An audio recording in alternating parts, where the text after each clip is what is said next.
You're listening to the micro version of the Savage Lovecast at savage.love.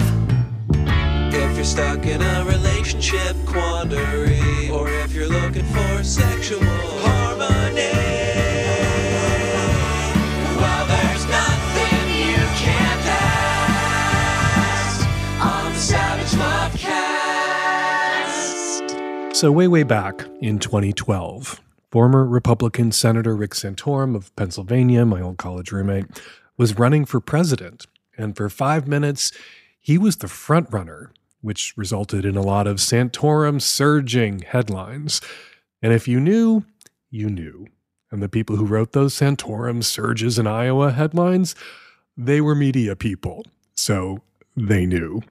Anyway, back in 2012 and 2008, the Republican primaries were shit shows, clown car pileups on the interstate. Joke candidate after joke candidate would briefly surge in the polls, be pronounced the front runner, get a couple of magazine covers, and the kind of scrutiny that front runners are subject to, and then fade away. Michelle Bachmann, Herman Cain, Fred Thompson, Rudy Giuliani, whatever happened to her, Rick Santorum, all briefly front runners.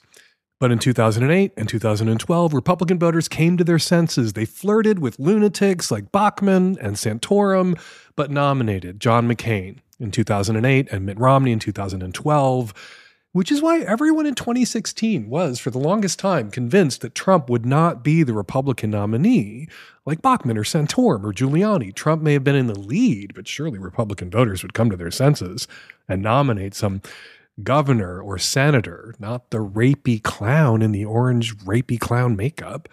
That didn't happen, of course, because, as we learned in 2016, the Republican base is now all lunatic all the time. Turns out there's only so long you can crank up the rubes and dangerous lunatics in your base with conspiracy theories and racist dog whistles, which the GOP had been doing for 50 years, before those dangerous lunatics and conspiracy theorists and racist rubes realize that they can nominate a dangerous lunatic and cut out the institutional middlemen. Anyway, I was thinking back to Santorum, surging in 2012. He won the Iowa caucuses that year. It was like watching a pig manure lagoon burst its banks. I was thinking about him because of something he said about birth control when he was running for president. When asked to distinguish himself from the other presidential hopefuls at the time, he said he would be a better president because he wouldn't just ban abortion. He would also ban birth control. It's on tape, but the sound quality isn't great, so I'm just going to read it. Here's Rick Santorum talking about birth control in 2012. Birth control, it's not okay. It's a license to do things in a sexual realm that is counter to how things are supposed to be. Now, some anti-choice activists argue that birth control should be illegal because it prevents the implantation of a fertilized egg in the uterine lining, which actually naturally happens about 50% of the time without the use of birth control. If you believe life begins at conception, which a majority of justices on the Alabama Supreme Court do, where they just effectively banned IVF treatments in that state, you might oppose birth control because it gets the percentage of fertilized eggs that don't implant closer to 100%. But Santorum wasn't interested in fertilized eggs. He was interested in people doing things in a sexual realm that they aren't supposed to do, enjoying themselves. That's what he meant. He was bravely staking out a position against recreational sex, sex for pleasure, also known as most of the sex people have most of the time people are having sex. Santorum's comments about birth control led to a surge in headlines. Republicans were coming for your birth control, we wrote at the time. And we were told we were being hysterical, and of course, sensible Republicans weren't coming for anyone's birth control because sensible Republicans, remember sensible Republicans? They wanted to reduce the number of abortions. And there's a mountain of evidence that access to birth control is the best, fastest, and most effective way to bring the abortion rate down. So of course, sensible Republicans weren't coming for your birth control. And those of us out there arguing that that seemed to be what they were planning to do, those of us who took Rick Santorum and other leaders of the anti-choice movement seriously and literally, we were told we were just being crazy and hysterical. And it turns out they were coming for your birth control all along, just like we said, and not to save the fertilized eggs, but to punish people for having sex, which again is the reason almost everyone has sex almost every time they have sex. Right-wing activist Christopher Rufo this week bravely staked out a position condemning recreational sex, which feminist writer and Lovecast guest Jill Filipovich endorsed, egged him on. Here's Jill on Twitter. Sex is among the most popular recreational activities in the world, but I do hope that the conservative movement continues to be honest about their aims here. And they are being really honest about their aims. Mary Harrington, a writer, spoke at the Heritage Foundation last week about birth control, and the Heritage Foundation, which is a very influential right-wing think tank, pushed her comments out on the internet because they wanted everyone to see them. Here's what she had to say. I struggle to see in what way that's in women's interests. And given the great many other things that, to my eye, are downstream of the entry into that paradigm, it seems to me that a good place to start would be a feminist movement against the pill and for rewilding sex, returning the danger to sex, returning the intimacy, and really the consequentiality to sex. When they talk about bringing back the consequentiality of sex, what they mean by that, what she means by that, is bringing back deadly consequences. They want sex to be as dangerous as possible so that fewer people will risk it. Not because they hate abortion, but because they hate sex. It was never about abortion, or never just about abortion. It was always about sex. That's why the same people who hate abortion and always hated abortion hated homos too. You would think that if what you hated most in the world was abortion, you would have a soft spot for gays. You might even love gays, because whatever else we were doing, sucking cock, fucking ass, doing drag, we weren't getting abortions. But they always hated us too, and they still do. And it's a tell. It always was a tell. We have sex for pleasure. All gay sex is recreational sex, and it's recreational sex. Sex for pleasure. Most of the sex people have, most of the time, that they hate. I actually am a little staggered that we are returning to a national debate over the merits of recreational versus procreational sex. That is a debate I remember adults having when I was a small child in the 70s. It was really all adults could talk about then. Books were written, editorials, there were debates on TV with birth control advocates and Catholic archbishops arguing about the merits of recreational versus procreational sex and whether recreational sex was ever legitimate, until one day it seemed everyone admitted all at once what we all kind of sort of knew all along. Except for maybe once or twice in your life, or 6 or 7 times if you're a Santorum, or 20 or 25 times if you're a Duggar, you're just having sex for fun. People are always going to have sex and have always had sex for fun, even when it was dangerous. What we want is for people to have fun in the safest possible way and to enjoy. That's the sex positive agenda. When they talk about returning consequentiality to sex, what they mean is they want sex to be as risky and dangerous as possible. They want to return us to a time not just before safe and legal abortion. They want to return us to a time before access to effective contraceptives. They want to return us to a time before the HPV vaccine, which they opposed, a time before PrEP, a time before women's liberation and gay rights, and books about sex and easily accessed information about sexual health. When they talk about consequences and returning consequentiality to sex, they mean negative consequences, bad outcomes. Whatever they can do to make sex riskier, to make it deadlier, they're going to do it. And then they're going to turn around and call themselves pro-life, because there is no end, there is no bottom to their gall. All right, coming up on today's show on the Micro Savage Lovecast, tons of your Q, lots of my A, and joining us on the Magnum, comedian Hope Woodard drops in to explain her Boysober movement. All that coming up on today's show. This episode of the Lovecast is brought to you by the good folks at Squarespace. They make it easy to build a beautiful website, blog, or online store. Head on over to squarespace.com/savage for a free trial. And when you're ready to launch, use the offer code SAVAGE to save 10% off your first purchase of a website or domain. This episode is brought to you by the Meridian Trimmer, the very best tool for trimming your body hair. Go to meridiangrooming.com and use the code SAVAGE for an exclusive 15% off.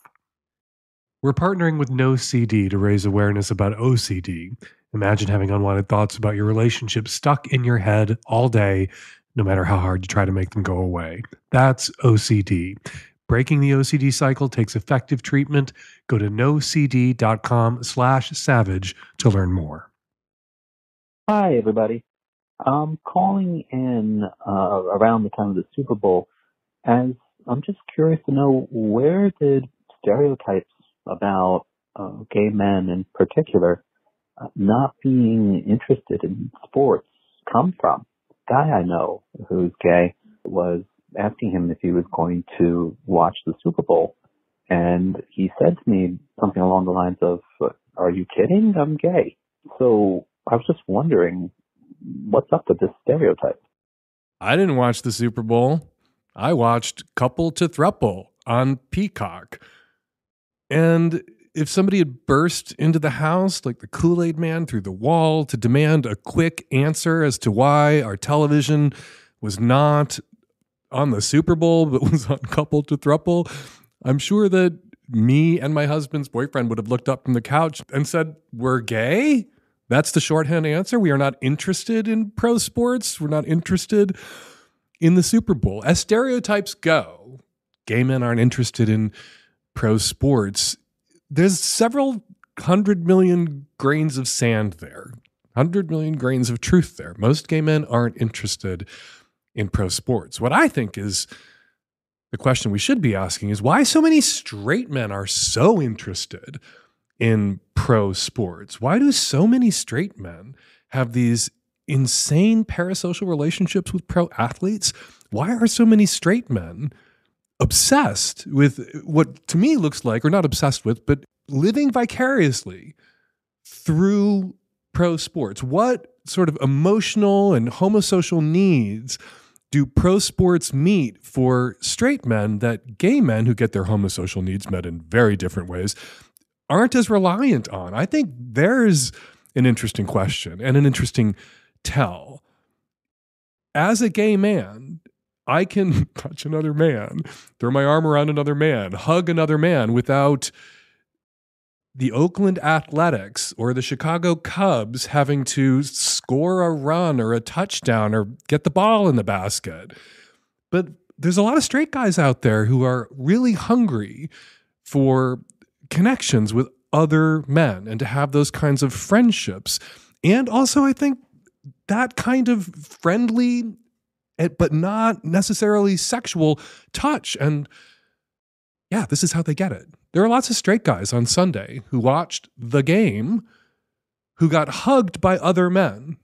And that happens for them but once a year when their team wins. And I think that's really interesting. I think the way straight men are so into pro sports, it's not just about sports and competition, although a lot of straight guys had better experiences in grade school and high school playing organized sports and being on teams as opposed to the kinds of athletic pursuits that appeal to a lot of gay men: diving, cycling, swimming, which are really the person competing against themselves. It's not necessarily a team sport, and that appeals to a lot of gay men in a way that the football team, the baseball team, the basketball team, the volleyball team, the rugby team, the water polo team does not, despite the aesthetics of the water polo team.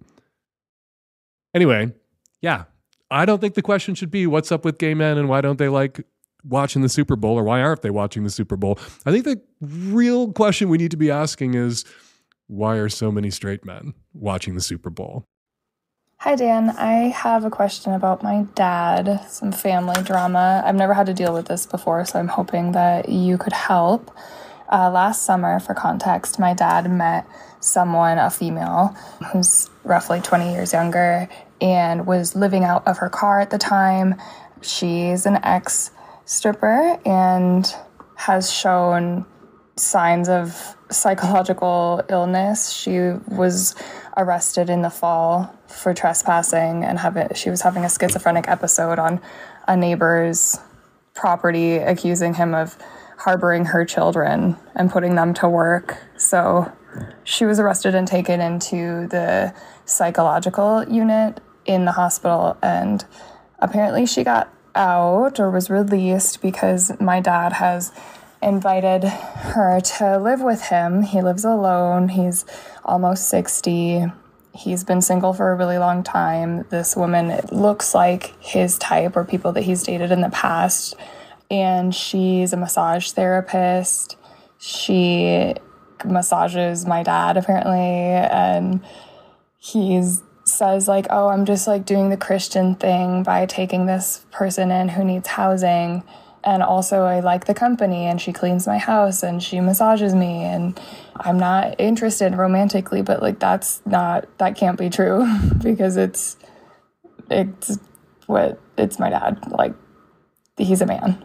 So my brother and I are really concerned. He's, like, referring to his house as our house now, her and him. She says that and also they live in a remote area, and she says she's up there just waiting for a court thing to get settled because apparently she's the heiress of an estate, but it's been years apparently that she's been waiting, and there's no sign of when she's going to, like, leave. I haven't been able to do a background check on her, but my brother and I are really concerned. We just have this gut feeling like this is bad. She's shown signs of having questionable character. We're concerned for our dad's safety, and he's stubborn. Like, anything we say to him, he's just like, well, this is what I want to do, or like, I'm just being a good Christian. So my brother and I were talking, and it's like, okay, do we need to, like, put our foot down and, like, not see our dad for this time, or like what can we do? We feel helpless, and all we want is for her to go away. If she is the terrible person with terrible motives that you perhaps have some reason to suspect she might be, refusing to see your dad is doing her a favor, right? What someone who is engaged in elder abuse or moving in on someone in hopes of robbing them blind and taking everything that they own, what they need, or one of the things that they typically do, is attempt to isolate their victim from friends, family, from somebody who might argue with them about what it is that they're doing, or be able to point out to them the fucked up things that they see going on when they visit. And, you know, once that person passes out of the love is blind, besotted stage, maybe the friends and family, maybe the children, the adult children, pointing out what's fucked up about this relationship will finally break through, and dad'll see that dad's being a fool and turn this terrible person out, if indeed this person is terrible. But I gotta say, 60 ain't that old, right? And a 20-year age gap ain't unheard of in my house. So I wonder if your discomfort isn't the discomfort of the adult child who would prefer that their father retire from sex and desire. Yeah, clearly your dad is having a sexual relationship with this woman, and perhaps it's a transactional sexual relationship. Perhaps it's equal parts your dad being a good Christian and your dad using the economic advantages that your dad possesses to leverage out of this woman services that he enjoys. And maybe this woman who was living in her car and has a certain skill set, she's a massage therapist, is leveraging that skill set and her willingness to do chores to not have to live in her fucking car anymore. And they're using each other and benefiting. Some mutual benefit is happening here.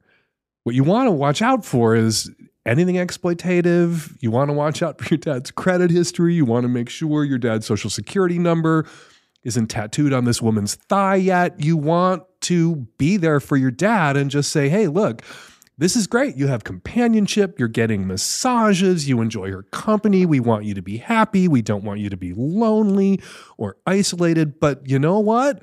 We also don't want you to do anything stupid, like make her the executor of your estate, like put her in the will, like marry her. Don't do any of that, Dad, and we won't have a problem. If you start doing stuff like that, at 60, you probably can't have your dad declared incompetent, but you could make life unpleasant for your dad.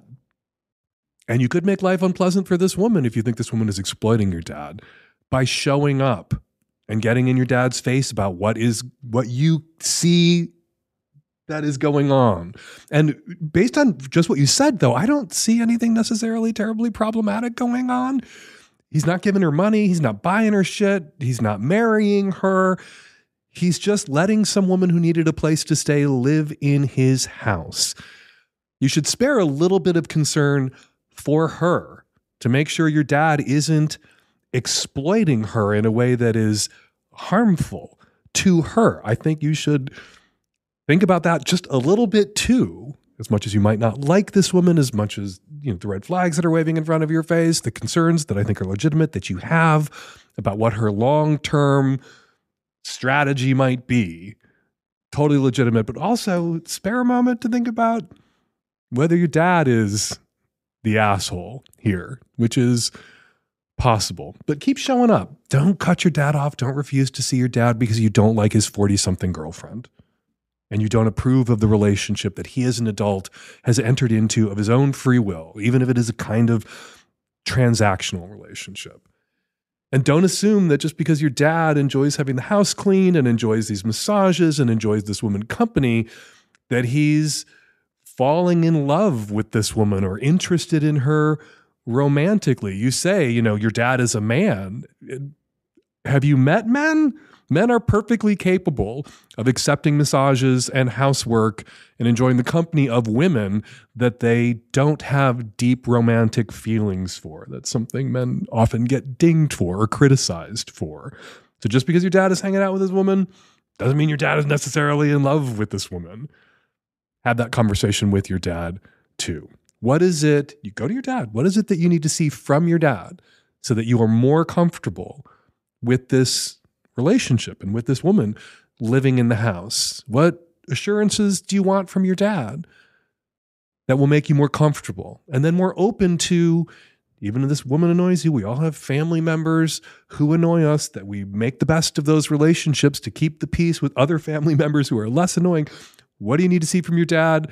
And instead of the leverage being, or you won't see us, the leverage is provide us with these assurances, set our minds at ease, and we will do our best to be more open and welcoming to this woman who has improved the quality of your life. You aren't having to clean your dad's bathrooms. You aren't having to arrange for people to come massage your dad. You aren't having to be your dad's only connection to the outside world and his only company. She is providing your dad with a lot of good things. Let your dad have this. Your dad's 60 years old. You want somebody to talk to. You want somebody to touch him. And he's got somebody for that. This episode is brought to you by Squarespace, the website design platform that has thought of what you need before you have. Whether you run a gallery or a winery, a restaurant, or an event space, their ticketing system makes it easy to manage events and timed entry. Or maybe you're selling products. You can easily sell custom merch and create a passive income stream that engages your audience and scales your brand. Design your products, and then production, inventory, and shipping are handled for you, saving you time and money. And Squarespace connects to all the socials. Easily display social network profile links, letting your customers follow you on every major network. A variety of presentation styles helps keep your site design consistent and helps you manage your email list. And finally, use Squarespace's analytics tools to find out how everything is working. I could go on and on. Go to squarespace.com/savage for a free trial. And when you're ready to launch, use the offer code SAVAGE to save 10% off your first purchase of a website or domain. That's squarespace.com/savage and use the offer code SAVAGE. Hi, Dan and Nancy. I'm a 58-year-old straight cis male. I've been single for a little over 2 years after a breakup that really hit me hard. The relationship was the best one I've ever known until it was the worst. So I've spent the better part of 2 years doing a lot of internal work while grieving the loss of an experience that changed my whole world. I haven't been emotionally fit for any kind of serious dating, but recently I've gotten back into the dating world, ready and open to finding that special someone. And here's my conflict. Before my previous partner, I was a very enthusiastic, creative vanilla with sprinkles. But early in this recent relationship, my girlfriend began confiding fantasies that she'd never told anyone about before. Fantasies about being owned, about being punished, submissive, restrained, fantasies of impact play. I initially resisted because it just didn't feel right to strike someone or to treat a woman as lesser, but she persisted and we began exploring together. I very quickly found that I had a real skill and a craving for this new kink lifestyle. We covered a lot of new ground together, and our connection deepened. I feel like something deep woke up in me, and well, now I don't think I can ever go back to Kansas. Our breakup was unrelated to any of this. So now I'm on a couple of regular dating apps, and I've made the choice to build profiles that include references to my kink needs, among all the other usual relationship stuff. As you can imagine, it's been pretty quiet. And the hits that I do get are usually from women who only skimmed, and when they do read the fine print, they bolt. I'm going to stick to my guns on this, though. I've tried alternative dating sites, and they seem to lean way too far in the other direction. Too much kink, not enough real. So my question is twofold. Am I shooting myself in the foot by revealing this information so early in my profile? I feel like it should be out there up front so I'm not deceiving anyone. And it feels like I'd be wasting everyone's time if I waited until we're invested 3 or 4 dates before bringing up what is potentially a hard stop. Or am I clinging too tenaciously to this desire and filtering out perfectly good vanilla partners who might never be interested in playing like this? Is this a need that could fade if other things are really great? It feels like it runs pretty deep to my core. For years, I've said that you meet two kinds of guys. I'm going to talk about gay kinksters for a second. You meet two kinds of kinky gay guys at big kinky gay events like International Mr. Leather or Folsom San Francisco. You meet the guys who were tying themselves up when they were 12, and you meet the guys who fell in love with those guys and then grew into kink. Most of those, the guys who tying themselves up when they were 12, the guys who fell in love with those guys who are still together and now at IML together, most of those guys met when they were, relatively young, talking 20s, 30s, and there was time for the relationship to evolve into something that, where their little Venn diagram of mutual sexual interest or shared sexual interests looked less like Mickey Mouse hats and more like a circle. But that takes time. You're 58 years old. You're not going to be dead soon, but dating somebody who's vanilla in the hopes that you will grow into kink together in time, that growing into kink together in a way that doesn't make the vanilla partner feel rushed or pressured or coerced takes years and years. And you're 58 fucking years old. You don't have that kind of time to waste or invest in a relationship that isn't going to meet your deep-seated sexual needs. And so, yeah, I would encourage you to put this out there. But when you put it out there on a vanilla dating site, that is going to turn off even people who might be interested in kink because it just seems to demonstrate, one of my hobby horses talk about all the time, poor judgment. Even other kinky people will look at that and say, that's just not something people do here on OK Cupid. They just don't throw out there, I'm into impact play on OK Cupid. I'm into impact play. I wouldn't put that on my OK Cupid profile because nobody would respond to your OK Cupid profile. And so someone is going to infer, who also may be kinky, from seeing your kinks itemized on your dating profile at a default vanilla site. They're going to infer from that the kind of poor judgment that makes them not want to date you, even if they might want to be spanked by some hot 58-year-old dude. So I would dial it way the fuck back on the vanilla sites. Say that you're sexually adventurous and looking for the same. And then somebody wants to go on a few dates with you. You will eventually have to have that conversation about what sexual adventure looks like for you, and you'll figure out if there's any overlap. But get on Field, get on FetLife, get on the kinky sites too, and get out of the house. Find the local BDSM or kink organization in the city where you live, if you're lucky enough to live in a big enough city that has a local kink org. And if you aren't lucky enough to live in a city big enough to have a kink social group or organization that hosts munches and events where people can, in a low key, low stakes, nobody's being hurried into play way, meet and chat. Get in your car and drive to the big city, the nearest big city that has that kind of organization that hosts, particularly its munches you want to look for. Munches are informal meetings, people not in fetish wear or gear. It's not a play party. No play is going to happen. It's just meeting and talking and hanging out. And everyone at a munch who's there in their normal clothes, they're often in the afternoons on the weekends. The baseline is we're all kinky. Now let's see if we click in other ways, or there's that, that certain ephemeral something, that spark of attraction. And then we don't have to stress about rolling out the fact that we're kinky to that person that we sparked with. Because you met at a munch. Of course you're kinky. And so are they. You got to move on all fronts. So stay on the vanilla profiles, go on some dates, hang out with some people. You haven't committed a crime if you go on 3 dates with somebody and then you get to that conversation about sexual interests or expectations and realize that you're not a match. That happens all the fucking time. And then meet some people off the kinky sites. Let go of your own kink shame around the kinky sites and go to those munches. Most of the people I know who are your age, who are straight, who are into BDSM, bondage, impact play, most met their partners they met in their 40s, in their 50s at munches and other events run by kink organizations. Tell the truth on the kink sites, a little bit of a gloss on the vanilla sites, and get thee to a munch. Go. This episode is brought to you by the Meridian Trimmer, my new favorite tool for shaving down hair. Meridian offers powerful trimmers that cut through even the coarsest hair, but their trimmers are gentle enough for your privates. You'll enjoy a comfortable shave below the belt with no nicks, cuts, or ingrowns. Meridian trimmers are for men, they're for women, they're for non-binary folks, and they're for any style, whether you prefer completely bare, neatly trimmed scruff, or a well-rounded bush.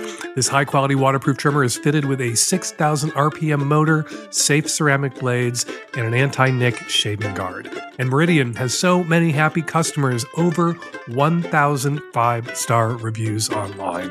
With the Meridian trimmer, you can get your body hair looking just how you like it and feel good and sexy with your fuzz. Get a Meridian trimmer today for the ultimate trimming experience without the pain, discomfort, or awkwardness. Order now and take control of your grooming routine on your own terms.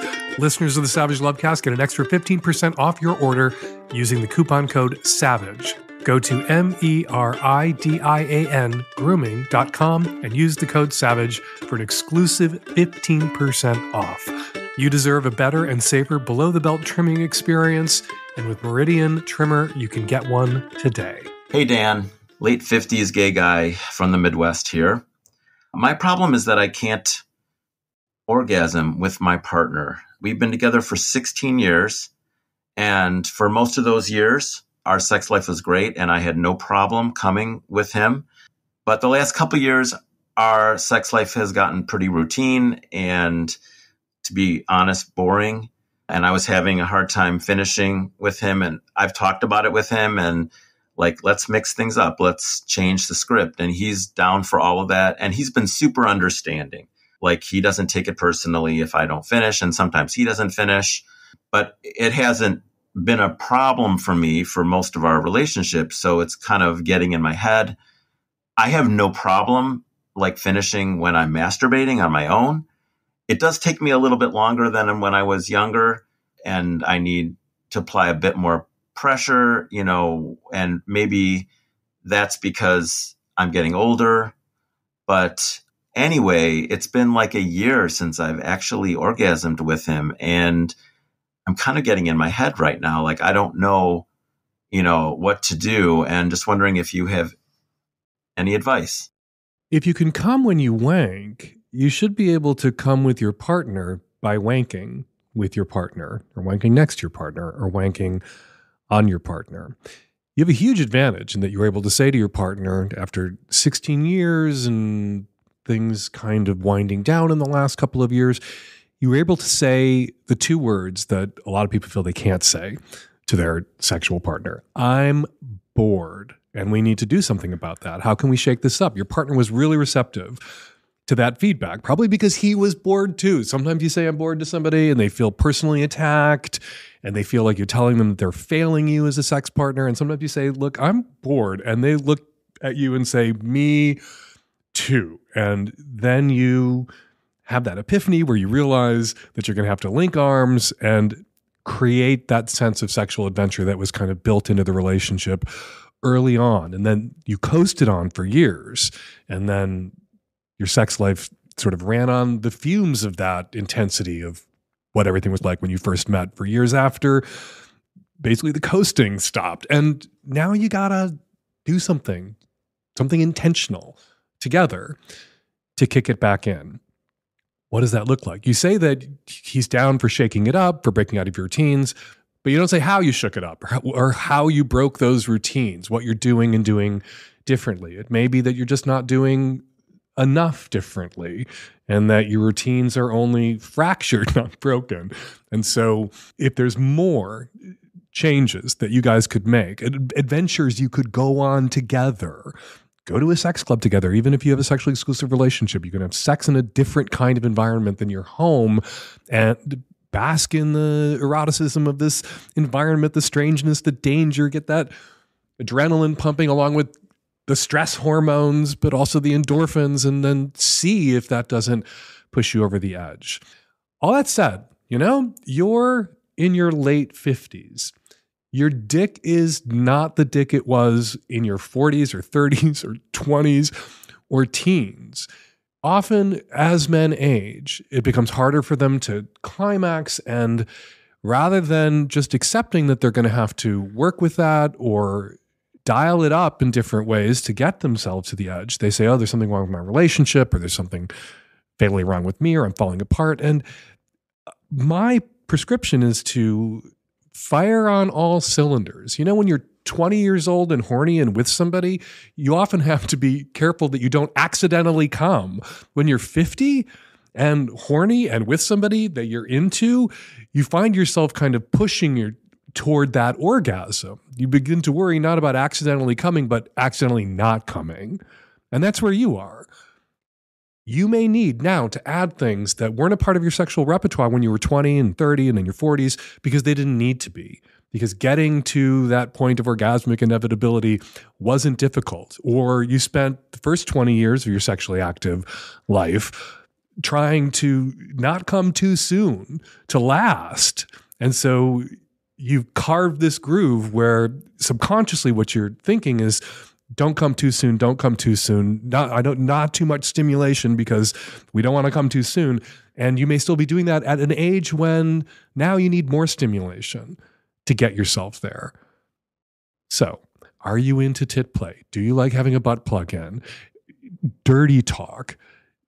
You may have been able to come just from fucking your partner 16 years ago. You could just pound him out and blow your load. Now you may be pounding him out and you may need a vibrating plug in your own ass and clamps are on your own tits or his fingers on your tits and the freedom to say the filthiest fucking shit out loud to each other and engaging your ears, your tits, your ass while you're fucking firing on all those cylinders will get you over the edge that in your 20s you were afraid of falling over by accident, but now in your 50s you kind of need help getting to that edge and falling over it. And all those other ways, all those other erogenous sounds, all those other ways of engaging can supplement, just those nerve endings in your dick that used to be all you needed. But circling all the way back to the beginning of my answer, if you can come when you wank, you can wank with your partner and come with your partner. Wanking together, mutual masturbation, solo masturbation, side by side while you kiss or talk or just be together, that's also good sex and sex that you can enjoy as you get older and older, which is what you're going to do. We're partnering with No CD to raise awareness about OCD. OCD is more than what you see on TV and in the movies. Imagine having unwanted thoughts about your relationship stuck in your head all day long, no matter how hard you try to make them go away. That's relationship OCD. It comes with unrelenting intrusive images, thoughts, and urges about your partner or loved one. If you think you may be struggling with relationship OCD, there's hope. NoCD offers effective, affordable, and convenient OCD therapy. NoCD therapists are trained in exposure response prevention therapy, the gold standard treatment for OCD. With NoCD, you can do virtual, live, face-to-face video sessions with one of their licensed, specialty-trained therapists. It's affordable, and they accept most major insurance plans. Breaking the relationship OCD cycle takes effective treatment. To get started with NoCD, go to nocd.com/savage. That's nocd.com/savage to book a free 15-minute call today. Hi Dan, late 20s cis straight male here from the UK. I'm currently backpacking in Asia for a couple of months while my girlfriend of 5 years is back home. I'm having the time of my life, but she wants to chat every day when I'm trying to have fun, and spends every call complaining about how her life sucks right now. I want to support her, but she feels like a major buzzkill. When we're together, it's great, but she, or I guess we, suck at long distance. Recently, a younger woman was into me, and after traveling as friends for a week, last night I fucked up, Dan. Or rather, I fucked her. It wasn't even that great, or worth it. Even before I cheated, I was feeling unsure about engagement, marriage, kids, the whole shebang. Forever feels like such a long time, and I want to move to a different city, while she can't. But I also love my girlfriend, and don't want to throw away 5 years. It just feels like ring it or fling it at this point. Now, I've cheated and I feel like absolute shit, but don't know what to do. Do I break up with her and tell her? Not tell her? Stay with her and tell her? And not tell her? I have no idea. Help me, Dan. Ring it or fling it? Never heard that expression before. How is that not already the name of a reality dating marriage television show? Ring it or fling it. Look, you definitely want to throw away the 5 years you've had with your girlfriend. I mean, you don't throw those years away. I was in a relationship once for 5 years that ended. My ex and I, we're still friends. We have dinner. We hang out. There's a couple of projects we've worked on together, and we're able to chat and sometimes chat about old times and those years together. They're not lost to us. Even if we weren't the kind of exes who can hang out and talk and share, and we didn't speak, those years still wouldn't be lost to me. They're part of my history and they are my memories. But if you're fucking other girls while you're away, you're slamming your dick down on the self-destruct button there. You want out of this relationship. You don't want to marry this girl. You're in your 20s. Because you don't want to throw those 5 years away, you're going to throw the next 50 years away in a relationship with somebody that you can't see yourself with over time. You're going to stay in that relationship for the rest of your life for fear of losing somehow the last 5 years? No, look. You need to tell your girlfriend as soon as possible, perhaps before you get home, that you can't talk every day. And in fact, you want to break up and you're sorry to do it this way. You're sorry that you're not home and you can't do it face to face, but this is what's on my heart and I need to share it. And yeah, you're going to have a little bit of a reputation with your mutuals for being this asshole who broke up with her while you were off backpacking, but nobody likes to get broken up with ever in any way at any time.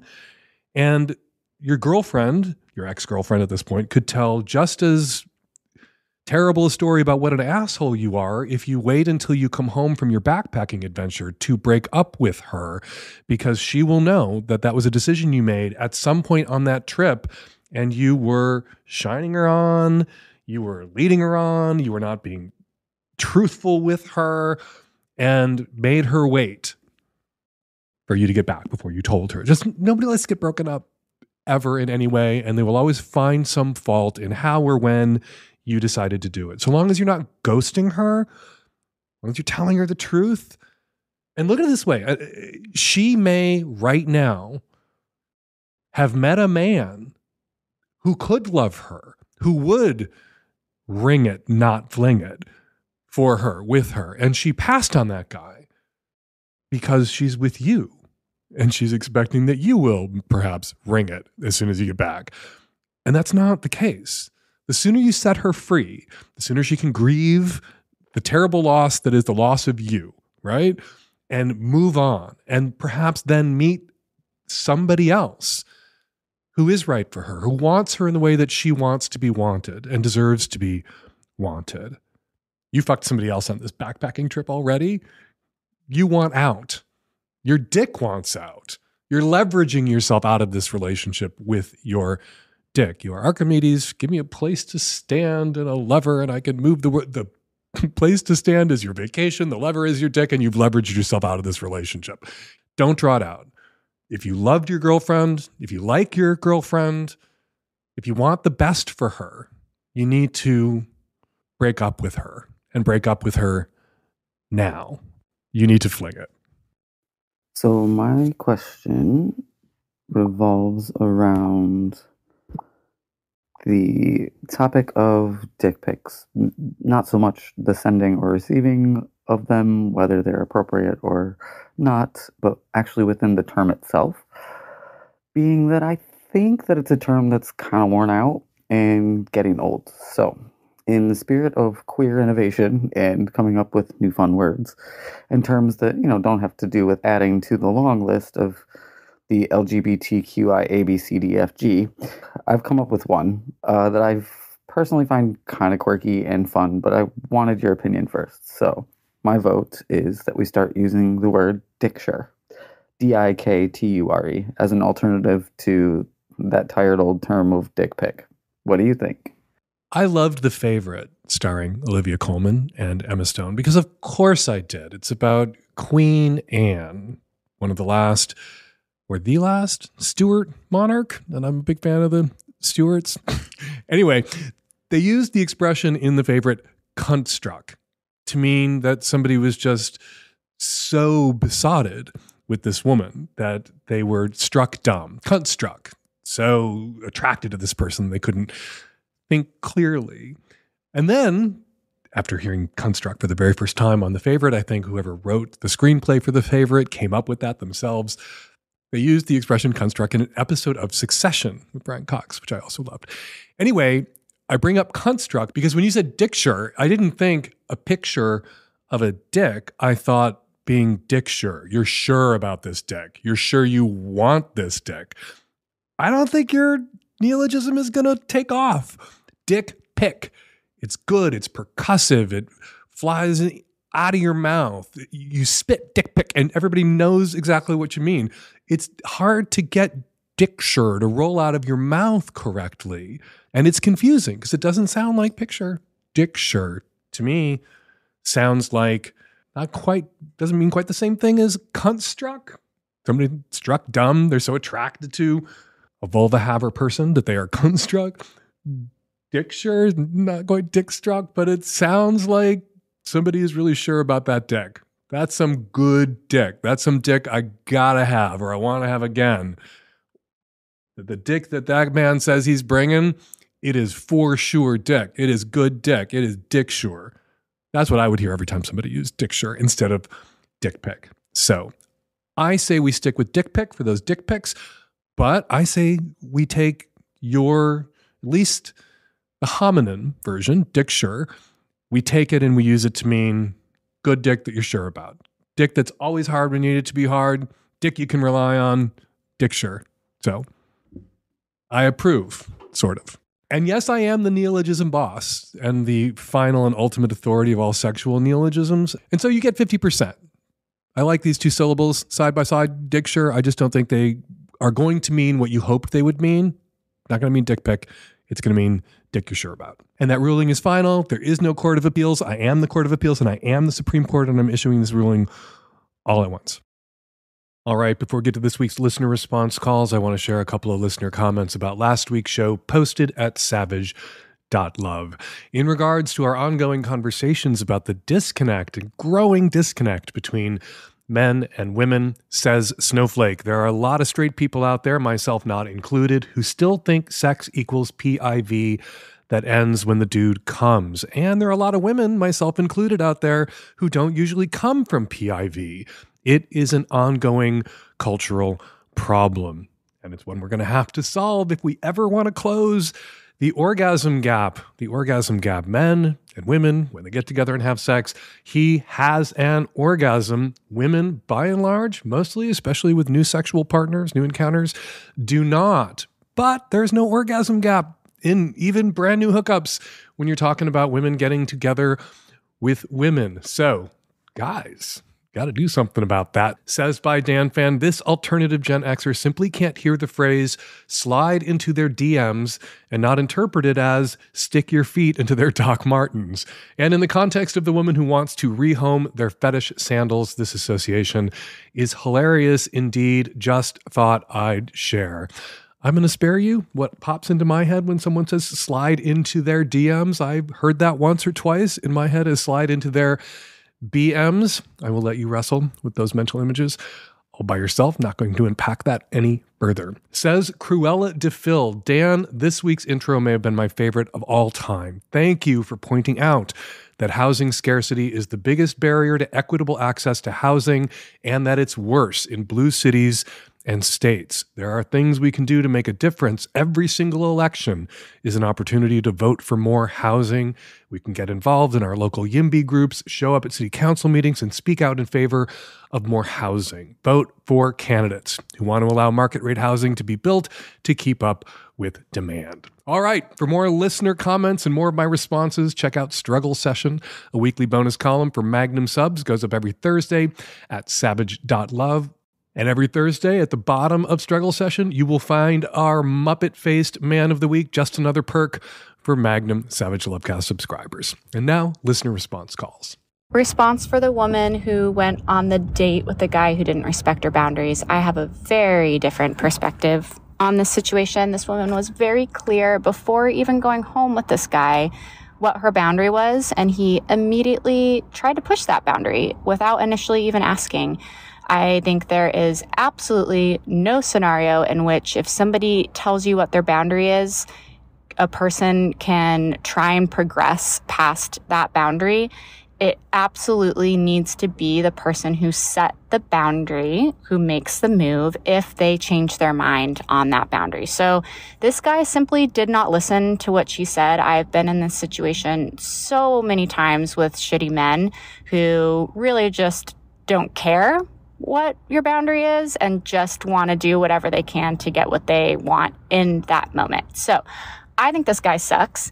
I am really proud of this woman for saying something to him about it. It is possible that nobody's ever held him accountable for this behavior before. So who knows? Maybe he can change. But I think if this woman is going to go on another date with him, or hook up with him again, she needs to set some really firm boundaries again for a few dates to see if he follows those. And if he doesn't, that motherfucker is out.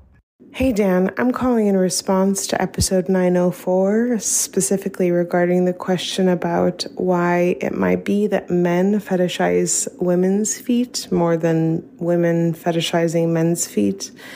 I think that this is highly common across the world. When you look around the world, ankles and wrists are especially fetishized in Eastern Asian countries. In addition to that, being pale was considered beautiful and gorgeous because that meant you weren't out in the sun. So it's only a natural extension of that to think that if your feet are beautiful and manicured, that means you're not out working in the fields. I say this as somebody that works in labor. I believe that there is some kind of inherited patriarchal situation going on here where men kind of like the idea of a woman being pure. Hey, that was great advice to the caller whose wife only wants to have sex in the shower. I like everything you said, but you left out one possible thing, which is that for some women, their partners, their male partners, can be kind of stinky and a very tactful way of making sure that they don't repulse you when they want to have sex with you is for you to suggest that they shower, but that can be very off-putting and rather insulting. So a lot of women have learned to say, hey, let's take a shower together. So just on the off chance that one of the reasons your wife prefers to have sex in the shower is that way she can ensure that you are nice and clean and good smelling, make sure that you're taking showers, that you're taking them regularly, that you take one right before you start the conversation. You take one solo before you have that conversation about how you're going to be doing everything else in terms of creating the intimacy before you guys have sex someplace outside of the shower. And we're going to leave it there. We've got 3 ways for you to get us your questions or comments for future shows. You can record your question at savage.love/askdan, or you can make a voice memo on your very own phone and email us your question or comment to q@savage.love, or you can call us on our landline and leave us a message at 206-302-2064. Hump 2024, the best dirty little porn film festival in the world, opens this weekend in San Francisco and Portland, Oregon, while continuing its run in Seattle. I will be hosting in Portland at Revolution Hall this weekend and hosting shows in San Francisco the following weekend. Then Hump moves on to Albuquerque, Madison, Long Beach, Denver, Oakland, Bellingham, New York, Baltimore, Missoula, Vancouver, and more cities. To find out when Hump is coming to your town, go to humpfilmfest.com and click on tour dates. Grab tickets now to the funniest, kinkiest, dirtiest, and most entertaining Hump yet. Again, at humpfilmfest.com. Follow me on Instagram and Threads at Dan Savage. Follow me on Blue Sky at Dan Savage. And you can still find me at The Bad Place at Fake Dan Savage. Follow Hope Woodard on Instagram and Threads and TikTok at Just Hopin' Along. That's JUSTHOPINALONG. And Hope's next Boysober event takes place at Purgatory in New York City tonight, Tuesday, February 27th at 8 p.m. The Savage Lovecast is produced every week by Nancy Hartunian, and me and Nancy and the tech-savvy at-risk youth. We will all be back at you next week with another installment of the Savage Lovecast. Thank you for tuning in.